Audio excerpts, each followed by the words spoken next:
Assalaamu calaykum. Maanta waxaan sharxi doonaa filim argagax leh oo zombie ah daawo oo taxadar. Intaanan bilaabin haddii aad ka hesho muuqaalo noocan oo kale subscribe noo saar. In lagu magacaabo Darcy ayaa baaraya muuqaalka zombie-ga. Wuxuu soo gaaray guri ay ka dhacaysay xaflad foorri ah. Wuxuu qof walba ku wargeliyaa inuu halkan joogo si uu ganacsi rasmi ah u yeesho. Waxaana jira warbixin sheegaysa in qof qol ku jiray uu qaninay zombie. Master Feeders oo xafladda qabatay ayaa u tagtay oo dafirtay iyadoo sheegtay in aanay dhicin wax shil ah oo zombie. Wuxuuna ka dhacay Hertfordshire in ka badan 2 sano. Kadib wuxuu sii wadaa in qof walba uu ogeysiiyo in zombie-ga cusub ee cudurka qaba ay ku dhowdahay inaan la ogaan karin ilaa ay cunaan qof bini'aadan ah.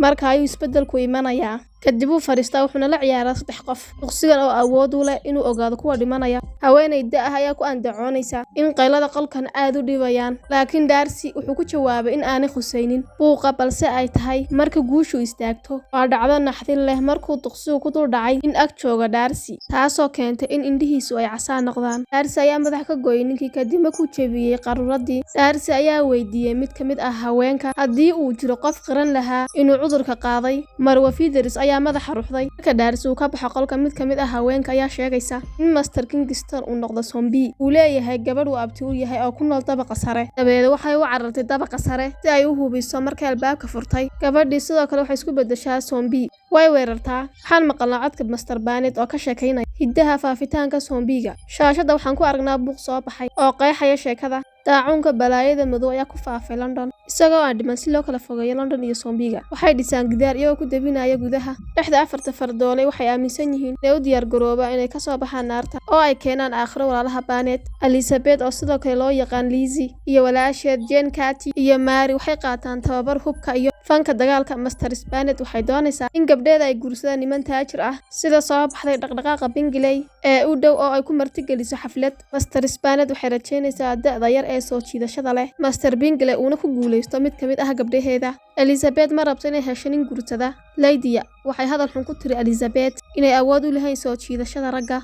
Kadib waxay ka soo cayrisay Lydia qolka. Gabdhaha walaalaha ayaa bilaabay inay isdiyaariyaan oo ay ku qariyaan qaar ka mid ah hubka hoostooda, kabaha iyo labiska. Bingley wuxuu isla markiiba u fiirsaday Jane. Wuxuu ka codsaday inay la ciyaarto qoobka ciyaarka. Kadib Bingley wuxuu u soo jeedinayaa Darcy inuu la dheelo mid ka mid ah walaalaha. Darcy wuxuu arkay Elizabeth laakiin wuxuu sheegay inay tahay mid aan soo jiidasho lahayn. Taasoo Elizabeth maqasho way iska sii socotaa. Laakiin si lama filaan ah ayay u jebisay dhalo qaruurad ah. Banaanka ayay u baxday iyadoo murugaysan. Waxaa ka soo horbaxda gabar ay u taqaanin Master Feeders. Waxay diyaar u tahay inay wax u muujiso Elizabeth iyadoo zombie ah oo rabta inay cunto. Darcy ayaa madax ka qarxiyay. Raxan zombie ayaa soo baxay oo weerar bilaabay. Walaalaha Barnettna waxay bilaabeen inay tallaabo qaadaan. Waxay sameeyaan saameyn tartiib ah, taasoo ka dhigaysa inay u muuqdaan kuwo dhalanteed ah. Darcy wuxuu la yaabay Elizabeth markuu arkay iyadoo ku jirta dagaalka oo dishay zombie kasta oo ka soo horbaxa. Gabdhuhu inta ay wadaan dagaalka waxay ka hadlaan Master Darcy iyagoo ku jeesjeesaya. Elizabeth waxay uga sheekeynaysaa sidii Master Feeders ay uga badbaaday iyadoo cuni rabtay ayna u malaynin zombie. Ugu dambeyntiina uu ka soo gaaray Master Darcy. Elizabeth laag ayay ku dhufataa walaasheed, kadibna aad ayay uga cadhootay. Kadib qolka ayay ka baxaan iyagoo ordaya. Dhanka kale Jenny waxay heshay warqad uu u dhigay Master Bingley, wuxuuna ku casuumay inay shaah soo wada cabaan. Labada hablood oo weli sii wada ciyaartoodii. Lizzie oo si xun dhulka ugu dhacday. Jenny waxay fuushay faras, laakiin waxay hooyadu sheegaysaa inay door bidayso inay haysato baabuur. Hooyadu waxay kula talisay inay kalgacayl badan u muujiso Master Bingley si uu u jeclaado iyada. Jane waxay fuushay faraskeeda keligeed. Jane iyada socota waxay la kulantay zombie. Waxay ka dhacday faraska markuu farasku ka boqo zombie-ga. Bastooladeeda ayaa camira waxay kula dagaalantay zombie-ga. Ugu dambeyn gacanta ayay ula tagtaa wayna dishaa. Laakiin markaa waxay aragtaa gabadh zombie oo wadata ilmo zombie ah. Jane aad ayay uga shakisan tahay. Zombie-guna wuu weeraray iyada. Lizzina waxay timid guriga Bingley waxayna ku wargelinaysaa in Jane ay xidhatay qolkeeda. Darcy ayaa u sheegay Bingley in aanu samayn doonin khaladaad la mid ah qaladkii ay samaystay Master Feeders. Darcy wuxuu qolka la galay dhakhtarka wuxuuna furay qaruuradii. Duqsigii ayuu fasaxay si ay u aqoonsadaan zombie-ga. Elizabethna waxay gacanta ku haysaa duqsiyo waxayna ku celisaa Darcy. Lizzina waxay ku wargelisay Bingley iyo Darcy in qolka ay ku jirto Jane ayna hurdo dheerayso. Master Bingley wuxuu u sheegay inay ku biirto oo ay la ciyaarto. Lizzie way diiday waxayna door bidaysaa inay buug akhrido. Halkii ay kaarka ciyaari lahayd mid ka mid ah walaalaha Bingley ayaa ku hadashay luqadda Jabaan wayna ka qoslisaa. Lizzie waxay heshay buug. Lizzie waxay ku wargelisay inay ku akhrido lahjadeeda asalka ahayd. Qof kasta wuu aamusnaa ilaa ay Lizzie ka baxayso qolka. Taasina wuxuu u sheegay buugga magaciisa. Banaanka ayay u soo baxday. waxayna aragtay Darcy oo seef ku tababaranaya bannaanka. Subaxdii Lizzie way soo kacdaa iyadoo ku toostay codka walaasheed iyo hooyadeed. Waxay si degdeg u caawisay Jane si ay uga baxdo qolka oo ay gasho gaadhiga Mr. Bennet.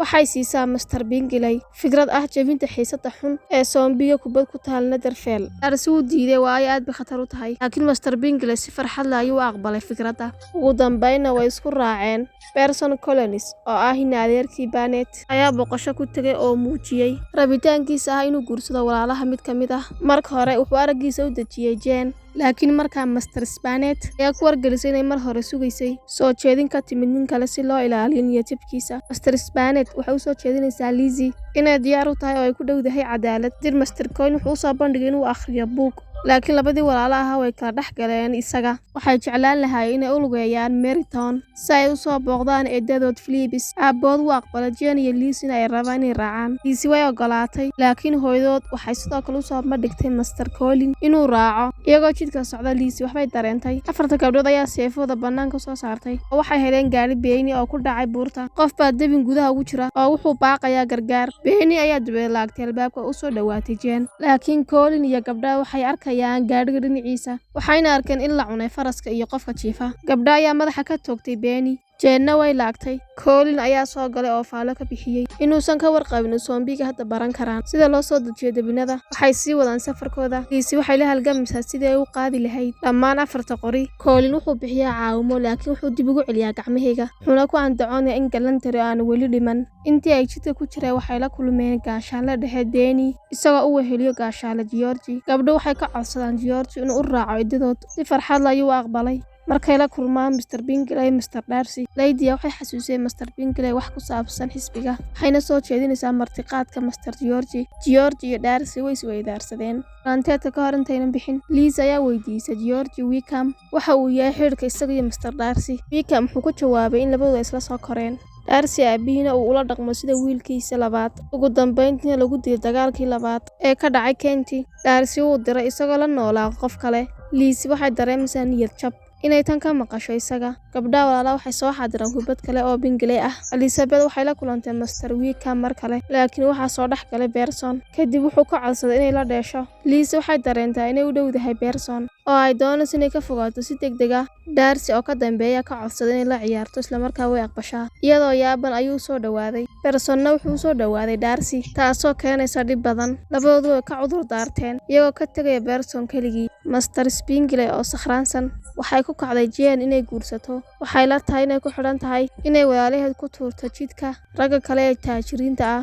Lizzie waxay dabooshaa afka hooyadeed, laakiin way qaniintay. Darcy wuu maqlay wuxuuna ka baxay qolka. Mid ka mid ah walaasheed ayaa ku wargelisay inaysan meelna ka helin aabaheed iyo Lydia. Liz ayaa markaa raadisay iyaga. Waxay la kulantay Bingley oo raadinaya khamri. Albaab ayaa furmay, waxaa muuqatay in khaanad haye dhulka lagu jiidayo. Bingley wuxuu soo jeeday inay wacaan Darcy. Liz waxay sheegtay in aanu jirin waqti oo ay faas u dhiibtay Bingley. Waxay go'aansadeen inay iyagu ka hortagaan. Isagoo si taxadar leh u soo degaya Bingley waxaa qabsaday zombie. Liz ayaana dishay zombigii soo weeraray. Ka hor inta uusan qanin, Liz way garatay zombiyada, waxayna weydiisay sida ay gudaha u galaan. Zombigii wuxuu sheegay inay leeyihiin saaxiib cusub oo u ogolaanaya inay soo galaan xafladda. Darcy wuu soo booday oo wuxuu ka caawiyay Elizabeth. Darcy wuxuu arkay Bingley oo dhulka ku sugan isagoo miyir daboolan. Wuxuu damcay inuu seefta ku dhufto oo weydiiyo inuu zombigu qaninay Lydia. Elizabeth waxay sheegtay inuu ku sadul dhacay madaxa kaliya ka dhaawacay. Maalinta xigta, Jane waxay u dhigtaa Bingley warqad ay ku wargelinayso inay u guuri doonaan London oo aanay hubin goorta ay baxayaan. Intaa kadib, Pearson Collins wuxuu guur ka dalbadaa Elizabeth, wuxuuna ka dalbanayaa inay iska dayso maadaama ay dagaalyahan tahay. Ay iska dayso dagaalka, taasoo si cad u diiday. Liz way baxdaa keligeed ayay aadaa keynta. Waxay la kulantay Wickham wuxuuna ka codsaday inay meel u raacdo. Labadooduba waxay yimaadeen kaniisad lagu magacaabo The Internet, halkaasuu wadaadku xaflad ku qabanayo. Liz waxay si lama filaan ah u ogaatay in dadkana ay yihiin zombie. Wickham wuxuu ka joojiyaa Liz argagaxa, wuxuuna u sharaxayaa in zombiyada ay joogaan guryaha oo ay siiyaan hilib xayawaan si ay uga hortagaan inay si buuxda u noqdaan zombie. Wuxuu ka codsaday Elizabeth inay ku soo biirto dadaalkiisa ku aadan caawinta zombiga. Maalintii xigta, Charlotte oo ah walaashii ka yar Liz ayaa ku wargelisay inay guursato Mr. Collins oo iyaduba ay isu soo bandhigi doonto. Lady Catherine waxay u baahan tahay qof caawiya. Charlotte waxay weydiisay Lizzie inay iyadu noqoto. Lizzie si farxad leh ayay u aqbashay, laakiin waa haddii ay sidoo kale ku casuumto Master Wickham hal qol. Darcy eedadii Lady oo ah dilaaga zombie-ga caanka oo leh awood oo taaban karo ayaa la kulanta Elizabeth, Pearson, Charlotte iyo Wickham. Darcy waxay u soo jeedinayaan qorshahooga Lady Catherine si uu u soo afjaro dagaalka u dhexeeya Andy, taasoo Lady Catherine ay ka xumaato. Darcy ayaa ku amray ilaalada inay kaxeeyaan Wickham. Habeenkii Lizzie waxa ay damacday inay hesho hawo cusub oo ay la kulanto Wickham. Elizabeth waxay ogaatay in Darcy uu ahaa kii ku qanciyay Bingley inuu baxo. Wuxuu soo jeediyay inuu la baxsado, laakiin way diiday.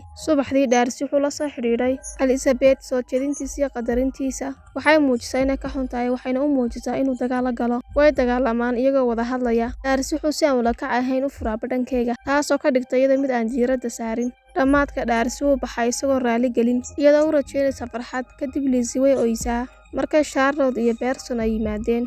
Darcy wuxuu warqad u qoray Elizabeth, wuu ka cudur daartay falkiisa, wuxuuna sharaxay inuu fasaxay Jane iyo Bingley inay kala tagaan sababtoo ah wuxuu maqlay ujeedada Master Bennet. Darcy waxa kale uu ka hadlay isku daygii Wickham ee ahaa inuu walaashii la hadlo si uu u dhaxlo maalkeeda. Darcy wuxuu sheegayaa inuu jeclaa Lizzie, laakiin wuxuu horey u ogaa inuu weligii ku guuleysan doonin. Hadda waxa uu London ka difaacayaa zombie-ga, wuxuuna weydiinayaa Elizabeth inay u diyaargarowdo oo ay isku diyaariso weerarka zombie-ga. Jane waxay u sheegtay Lizzie in Lady ay raacday Wickham. Lady Catherine iyo ilaaladeeda William ayaa markaa u soo dhawaaday Elizabeth. Catherine way ka warqabtaa in Elizabeth iyo Darcy inay horumariyaan dareenkooda. William wuxuu weeraray Elizabeth, laakiin Elizabeth ayaa la dagaalantay iyadoo dundumisa tuulmo leben ah. Catherine waxay sheegtay in aanay kala garan karin inay la dhacsan tahay awoodda Elizabeth dagaal ahaan. Elizabeth iyo Jane waxay bilaabeen safarkooda. Master Bingley wuxuu bamka qaraxa ku tuuray kooxo badan oo zombie ah, laakiin mid ka mid ah zombie-ga ayaa soo qabsaday maradiisa.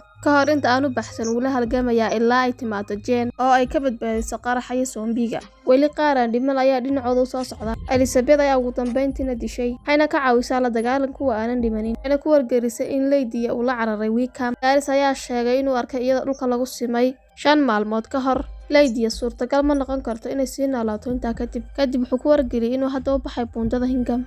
Liz waxay ogaatay in Master Bingley uu dhaqmayo hab la yaab leh, waxayna ogaatay in Master Darcy uu been u sheegay uuna aaday dhinaca Lizzie. Dabadeed waxay si degdeg u raacday dhanka Lazarus halka ay joogaan iyagu. Darcy ayaa ogaaday wuxuuna ka caawiyay inay baxsato. Wickham ayaa soo muuqday oo isku day inuu toogto Darcy, laakiin albaabka bir ahaa ayaa ka xanibay inay ku dhacdo. Zombiyadii ayaa soo yaacay markay maqleen dhawaqa rasaasta. Darcy wuxuu ogolaaday Lady inay ku baxsato faraskiisa. Darcy mar kale ayuu soo laabtay Wickham uuna la dagaalamay, isagoo ugu dambeyntii mindi ka taagay, laakiin Wickham weli ma uunan dhiman, isagoo dilaya Darcy. Aakhirkii Elizabeth ayaa ka jarta gacanta Wickham oo ay garaacday, halka ayaana lagu dilay. Zombiyo fara badan ayaa soo bursanaya Darcy iyo Elizabeth. Buundadii ayay soo fuuleen, buundadiina way ku qaraxday, waxayna ugu talagaleen inay ku dhintaan zombiyada. Darcy ayaa ku dhaawacmay qaraxa wuuna miyir daboolmay. Elizabeth waxay qaratay dareenkeeda iyadoo ooynaysa.